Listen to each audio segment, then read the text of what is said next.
Ayan, magandang umaga po sa inyong lahat mga lalabs. Ayan.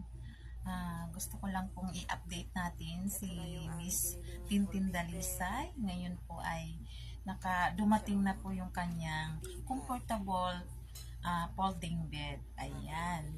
So, ayan, nakakatuwa diba na kahit papaano, kahit sa munting bariya mo ay napapangiti mo ang mga katulad ni Tintin na sana kahit po sila ganyan ay bigyan din po natin ng kahit kaunting kasiyahan na totoong magmamahal po tayo sa kanya ay naiiyak.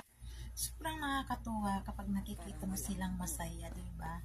Parang nakaluwag mo yung loob, parang katulad, parang kumbaga feeling mo na pag nagkapagpasaya ka ng isang tao na ganyan, disabled, at alam po ba na napakaswerte nila kasi yung mga pamilya nila ay pag dating ng panahon ay giginhawa ang buhay. Totoo po yan. Kapag may mga ganyan na mga disabled na pamilya, asahan mo po, balang araw ay sila ay aangat sa buhay. Kasi, bakit? Kasi binigyan tayo ni God ng pagsubok, di ba? Kaya yung mga pagsubok na yun, pag nalampasan natin, ay bibigyan tayo ng maginhawang buhay. Totoo po yan. Granted po yan. Kasi po, may kaibigan po ako na ganyan din. Tapos nawala na siya, kinuha na siya ni God. Pagkatapos nun po, talagang guminhawa po ang kanilang buhay na sa kabilang pagkakataon ay binigyan po sila ng napaka garanyang buhay. Ayan.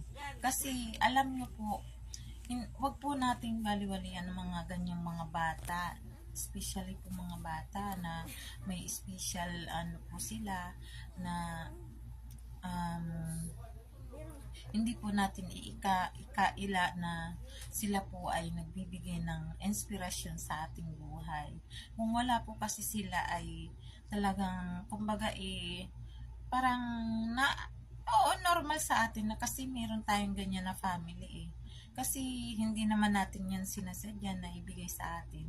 Talagang kusang dumarating. Kaya yung mga meron pong mga ganyan, wag po nating baliwalain. Dapat po ay punuan natin ng pagmamahal at pag-aaruga sa kanila. At wag po natin siyang hayaan.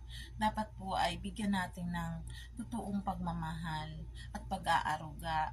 Yun. At bigyan po din natin ng atensyon, especially po atensyon kasi po kahit po sila po nasa ganyang sitwasyon, condition ay